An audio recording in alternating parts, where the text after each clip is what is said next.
Hey guys, thanks for coming back. Welcome to my next video. This video today I wanted to talk to you in particular about the Rolex GMT Master 2. This is my personal Batgirl, as they refer to it commonly. It's the 126710 BLNR.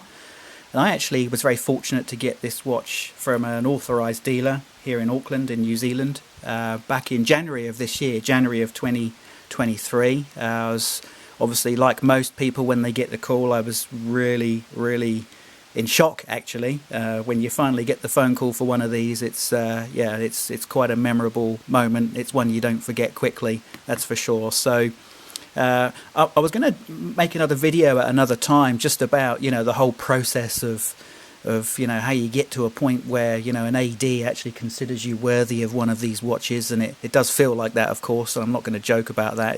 That's exactly how it feels. You do feel like you have to prove yourself worthy, but that's another subject altogether, and there are reasons for that, which I totally understand, by the way. But what I specifically wanted to talk about today was when the AD phoned me to offer me this watch, he actually offered me two. So he actually said to me that he's got both the Oyster version of this watch and the Jubilee version. And yeah, he was kind enough to give me the option. Which one do you want, Mark, is what he said to me. You let me know and you can have it. It's yours. I've got both. So that put me in quite a predicament, as you can imagine, because most people, when they get the call for a Rolex, it's either one that they specifically want that only comes in one variation, let's say like a Submariner or a Sea Dweller. It's very rare, I think, that you'd get a call to say, hey, your GMT Master 2's in, which variation do you want? So I went, as you can see, I went for the Jubilee version. And I'm curious, actually, just to know from you guys, you know, which version you may have gone for.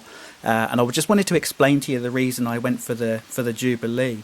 And that's very simply, I just think that any GMT Master 2 on a Jubilee is absolutely stunning, and that's what it comes down to. I have other Rolexes. I've got a Submariner, I've got a Sea Dweller 43. Obviously they come on the Oyster bracelet. They look fantastic on the Oyster bracelet, and one thing I will say is I don't think either of those watches would look very nice at all on a Jubilee. I really genuinely believe that the Jubilee bracelet, which is an absolutely stunning piece of work, absolutely looks fantastic on a GMT Master 2 in a way that it wouldn't look anywhere near as good on a Submariner, which, when you think about it, is actually a very similar case design to the GMT Master 2. The GMT Master 2 for me is not a sports watch. I don't see it as a sports watch. I see this more as a dress watch that you might want to wear on occasions when you're happy to dress down. But for the most part of it, let's be honest, guys, you're not going to wear this watch on a tram or a train or a bus in the centre of Paris or Madrid, are you? Or London. You're not going to wear this, particularly not with short sleeves. This is not a watch that you can just put on, go anywhere, do anything, and not have to worry about it. This is a very special watch, and I think it's easy to underestimate how special this watch is.